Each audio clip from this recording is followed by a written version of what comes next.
Hello friends, welcome to my channel রোমানাস cooking world. আমি আজকে আপনাদের জন্য একটা খুবই মজার ডালের রেসিপি নিয়ে হাজির হয়ে গেলাম। আর সেটা হলো মেজবানি স্বাদের কিমা দিয়ে বুটের ডাল। আশা করছি আজকের রেসিপিটি আপনাদের কাছে ভালো লাগবে। এটা আপনারা রুটি, পরোটা, ভাত, তারপরে পোলাও সব কিছুর সাথেই খেতে পারবেন। আর যদি রেসিপিটি ভালো লেগে থাকে, সাবস্ক্রাইব মাই চ্যানেল।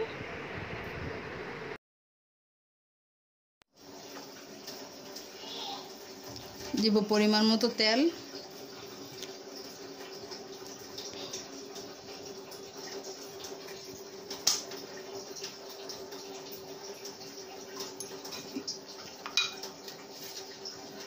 তেজপাতা দেব, এলাচি, দারচিনি, লং,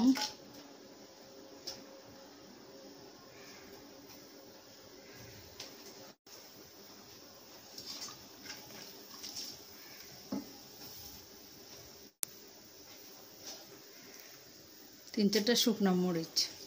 এগুলোকে হালকা একটু ভেজে নিব।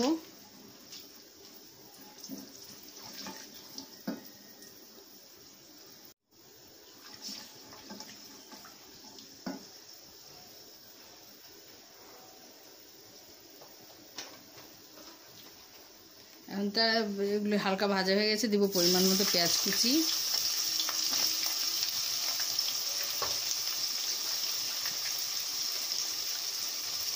দিব লবণ,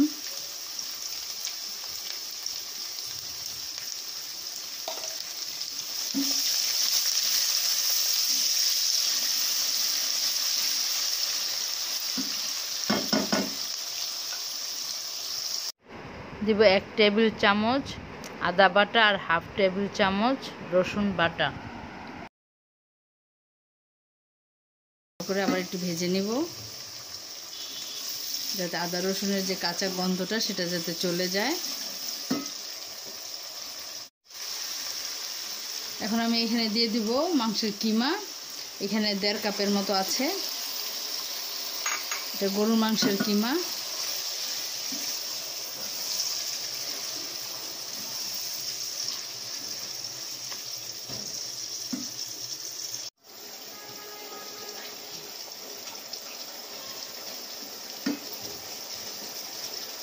এখন এখানে আমি গুঁড়া মশলাগুলোকে অ্যাড করে দিব।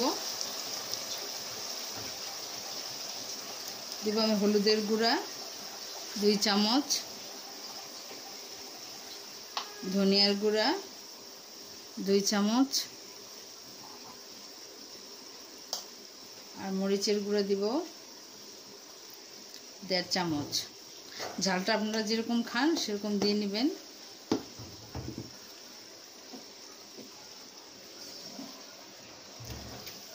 এখন এগুলোকে আমি খুব ভালো করে একটু কষিয়ে নিব। জাস্ট মাংসটা যখন আদা সিদ্ধ হয়ে যাবে তারপর আমি ডালটাকে অ্যাড করে দিব।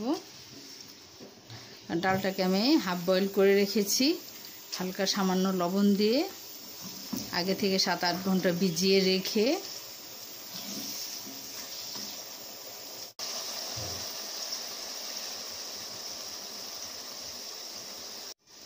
মাংসটা যাতে খুব তাড়াতাড়ি সিদ্ধ হয় তাই এখানে আমি 2 টেবিল চামচ টক দই দিয়ে দিব। এটা অপশনাল, না দিলেও হবে, যেহেতু কিমা সিদ্ধ হয়ে যাবে। 3 টেবিল চামচ দিলাম।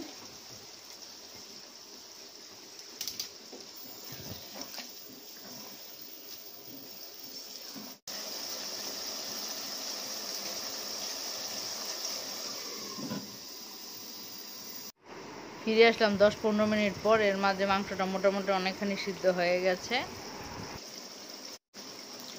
এখানে আমি 1 কাপ বুটের ডালকে কয়েক ঘন্টা ভিজিয়ে হালকা সিদ্ধ করে নিয়েছি সামান্য লবণ দিয়ে, সেটা দিয়ে দিলাম।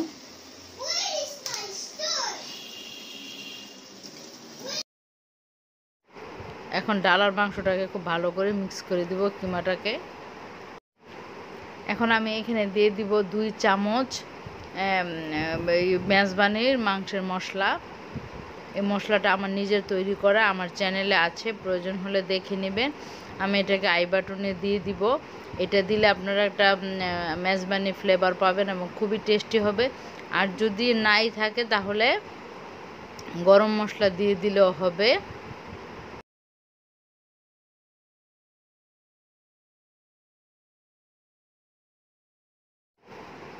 এখন এখানে পরিমাণ মতো পানি দিয়ে আমি মাংসটাকে অল্প আঁচে, ডাল আর মাংসটাকে অল্প আঁচে রান্না করে নেব। মাংস মানে কিমাটাকে রান্না করে নিব।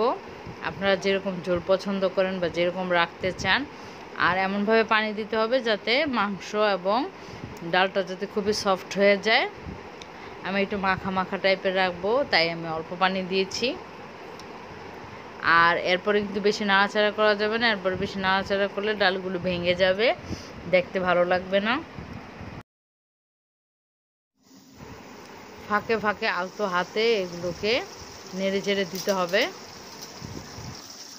খুবই সুন্দর একটা ফ্লেভার বের হয়েছে। আপনারা তো ফ্লেভারটাকে বুঝাতে পারছি না, যখন রান্না করবেন তখন পেয়ে যাবেন। খুবই টেস্টি হবে এই ইয়াটা, দেখেই বোঝা যাচ্ছে। আচ্ছা, এখন আমি খুবই অল্প আছে এটাকে রান্না করেছি অনেকক্ষণ, আর কিছুক্ষণ এটাকে রান্না করব। এর আগে আমি একটু জিরার গুঁড়ো এটার মধ্যে অ্যাড করে দিব।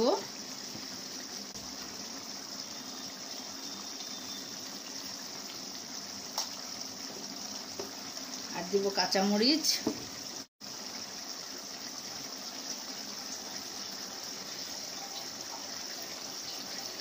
হালতো হাতে নাড়তে হবে, না হলে কিন্তু এই যে এগুলো ভেঙে যাবে, ডালগুলো ভেঙে গেলে দেখতে ভালো লাগবে না।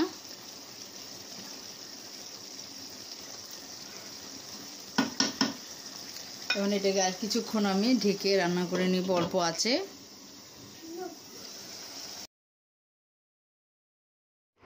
রান্নাটা আমার হয়ে গেছে, আমি এরকম ঝোল রাখবো। এরপর আমি এখন দিয়ে দিব কিছু ধনিয়া পাতা কুচি, থাকলে দিবেন, না থাকলে না দিলেও হবে, কোনো সমস্যা হবে না।